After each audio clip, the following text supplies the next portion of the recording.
Abra sua Bíblia, 1 Reis, capítulo 18, versículo 17 ao 18. Está aqui atrás. Quando viu Elias, disse-lhe: é você mesmo, perturbador de Israel? Aí Elias responde: não tenho perturbado Israel, mas você e sua família, e a do seu pai também. Vocês abandonaram os mandamentos do Senhor e seguiram os Balaíns. O que isso significa? Quando Elias vai até Acabe, Acabe fala para ele assim: o que eu tenho contigo, ô perturbador de Israel? É tu que está perturbando tudo. Aí Elias fica caladinho. Não, Elias fala assim: ó, o perturbador é tu, e teu pai também, e toda a tua família. Vocês têm desobedecido os mandamentos do Senhor. A gente ri, né? E é engraçado mesmo. Mas pensa aqui, cada um de nós, olha a coragem que Elias teve que ter para corrigir um rei. Imagina Elias chegar cara a cara e corrigir um rei. Corrigir um rei. Elias enfrentou um rei, a maior autoridade que existia na época. Às vezes, quando uma pessoa fala qualquer coisa, já estamos pensando em desistir. Homens e mulheres de Deus precisam ser corajosos diante do que as pessoas estão falando. Deixa eu falar uma coisa para você. O rei de Israel chegou para Elias e falou assim: ó, ô perturbador de Israel. Elias sabia que ele não era um perturbador. Elias sabia que quem estava perturbando era a família dele. Então Elias se levanta e fala assim: ó, eu não estou perturbando Israel, é você, a tua família, que tem desobedecido ao Senhor. Homens e mulheres de Deus não podem parar o que estão fazendo diante do que as pessoas estão falando. Homens e mulheres de Deus precisam ter coragem para dizer e enfrentar aquilo que é mentira, aquilo que é calúnia, aquilo que é inverdade, e continuar prosseguindo na jornada. Irmãos, se você é um líder, se você é um discípulo, todo discípulo é um líder. Eu sei que nós temos aqui na igreja a liderança disso, mas irmão, discípulo é um líder, aquele que caminha com Cristo e leva outros a caminharem com Cristo.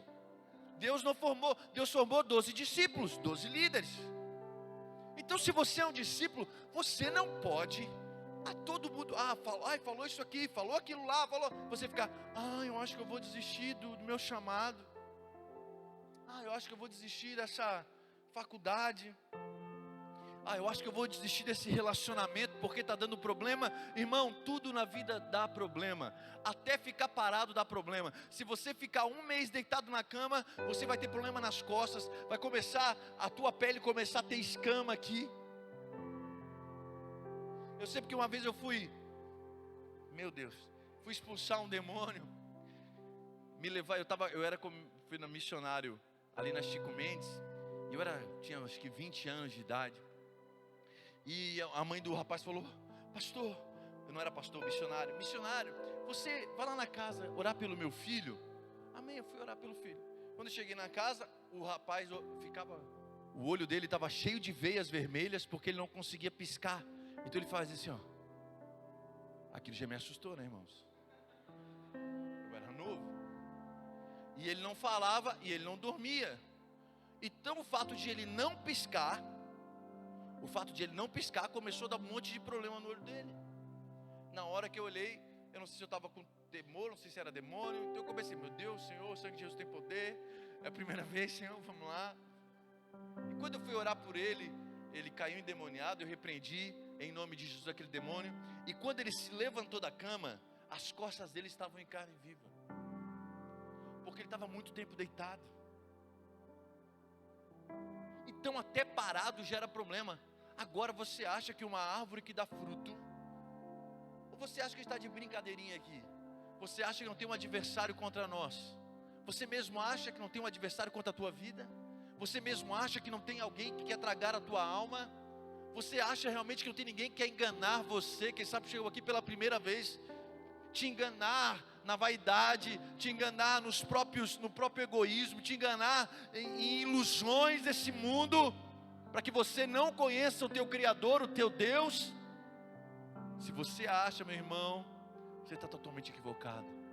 E se você que é cristão e acha que não tem um adversário que quer parar você, que quer parar aquilo que você está fazendo, que quer te ocupar demais para que você não tenha tempo de ler a palavra, de ser discipulado, de ter comunhão com outros irmãos, você também está brincando com as coisas, porque não é assim que funciona. Nós temos um adversário, mas para lidar com o adversário é necessário coragem. Diga para quem está do teu lado: é coragem, meu irmão, é coragem. Coragem não é ausência de medo, coragem é ir mesmo com medo. Coragem é ir adiante mesmo em temor.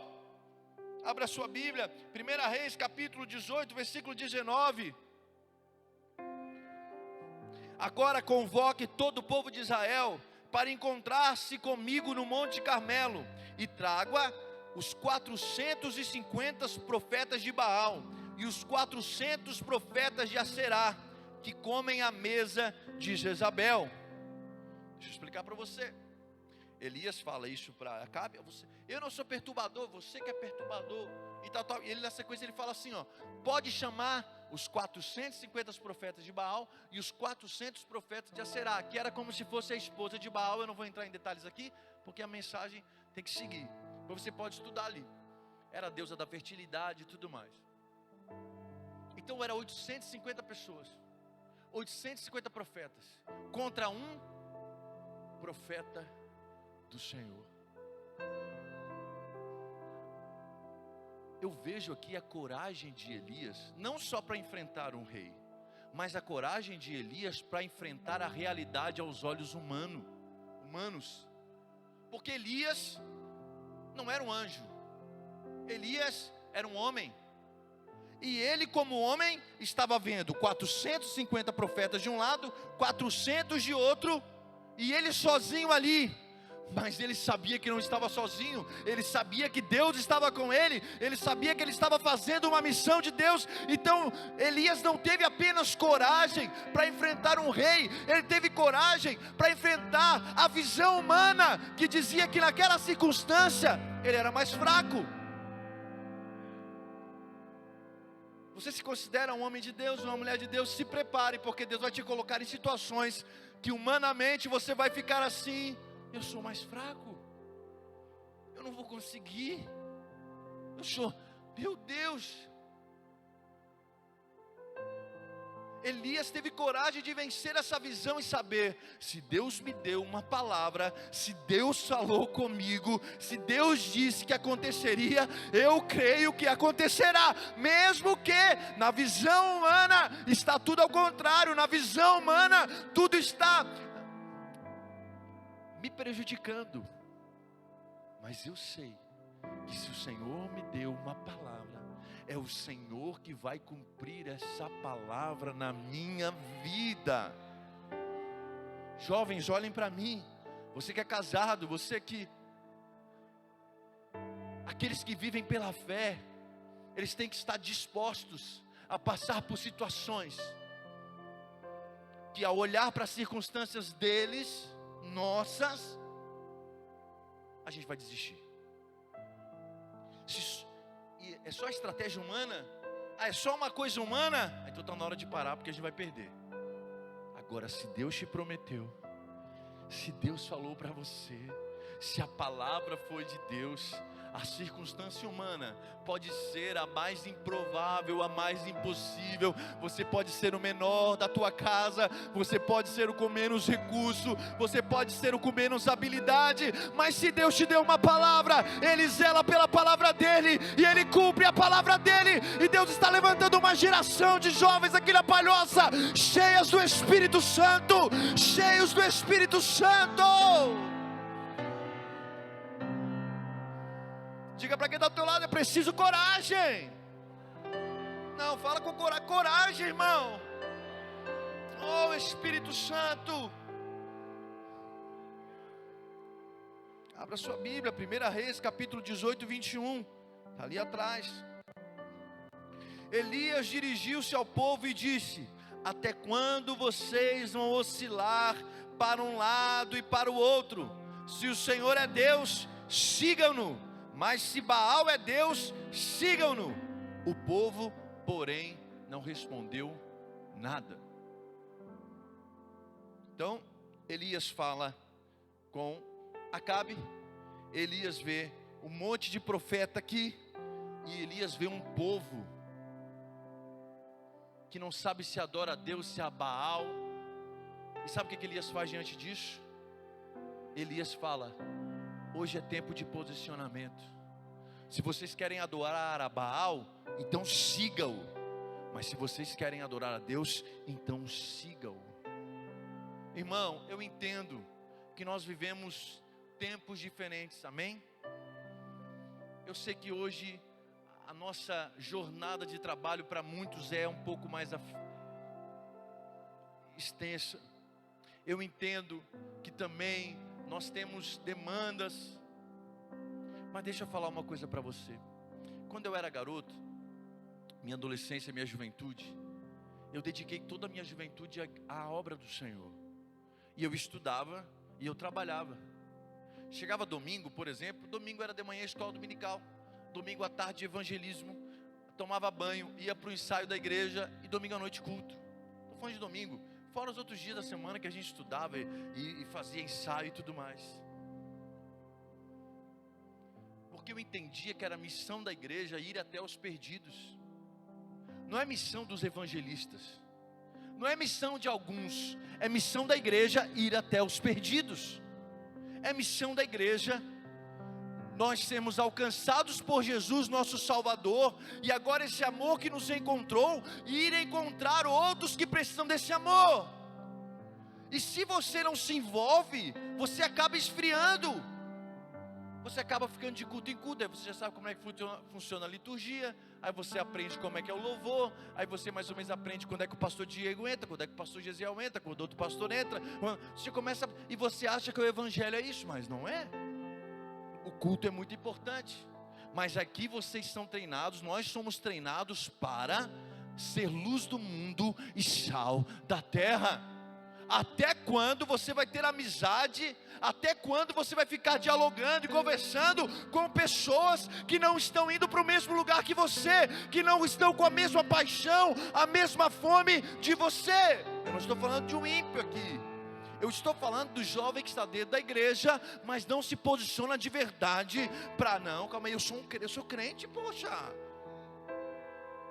Eu sou crente, eu aceitei Jesus, eu fui batizado, eu morri para a velha criatura e eu nasci de novo. Se eu nasci de novo, eu não posso me comportar mais daquela velha maneira. Eu não posso ter os mesmos hábitos.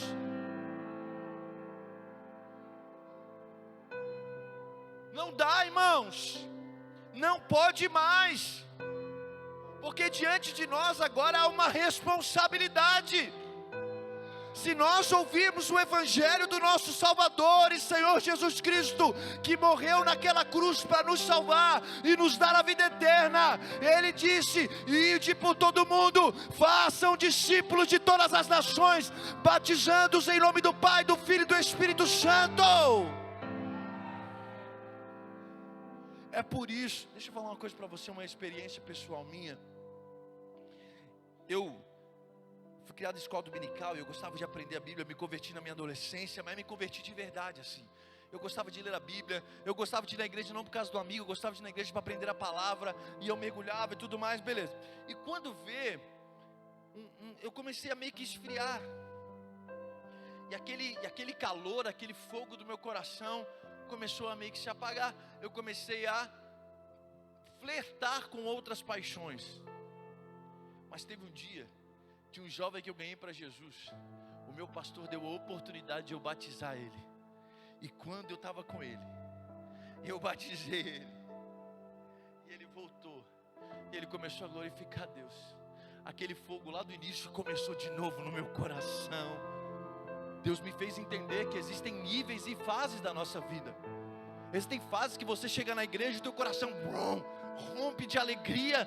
Meu Deus, eu aceitei Jesus, e aquilo é uma alegria, uma felicidade. Mas se você não começar a caminhar para aquilo que Deus tem para fazer na tua vida, você entender que aceitar a Jesus, eu entendo esse termo, mas o termo mais correto seria seguir a Jesus, porque Jesus está fazendo uma grande obra ainda, gente.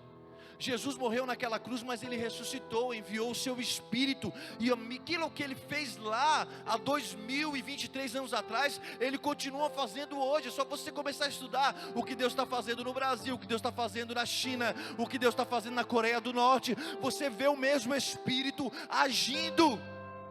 Então nós precisamos dizer: Senhor, eu te recebi, eu nasci de novo, o que o Senhor deseja de mim, o que o Senhor quer de mim? E quando você encontrar esse propósito, você não pode desanimar por nada. Tenha coragem para vencer os desafios. Pastor, eu abri um pequeno grupo na minha casa, que alegria. Agora é alegria, mas no meio do caminho vai dar tristeza. Porra, toda sexta-feira aqui em casa, que chato, tem que lavar roupa, limpar a casa, blá blá blá blá. Mas depois, se você passar ao meio do caminho, começa a ficar feliz de novo, porque você começa a ver a tua casa cheia de pessoas sendo discipuladas e tudo mais. Para qualquer coisa que o povo de Deus for fazer, precisa de coragem. E nós que somos discípulos de Jesus, precisamos falar para os outros discípulos que estão cocheando em dois caminhos e dizer: é hoje, posicione-se. Se é para adorar a Deus, adore a Deus. Se é para adorar a Baal, então adore a Baal. Em outras palavras, saia do meio do caminho, se posicione. Na vigília, o pastor Lucas Carminati falou sobre isso: posicionamento. É preciso, irmãos, é preciso coragem para dizer a outros irmãos: irmão, você precisa se posicionar. Vamos para a obra de Jesus Cristo. Eu sei que todo mundo aqui tem o seu trabalho, tem sua família, não estou falando de uma obra desenfreada, mas cada um de nós precisamos arregaçar as mangas e dizer: eu adoro a Deus e não adoro a Baal. Eu adoro a Deus, eu sirvo a Ele. Ele tem um caminho para mim, Ele tem algo para mim. Quem está entendendo diz amém. Você pode se colocar de pé nessa hora.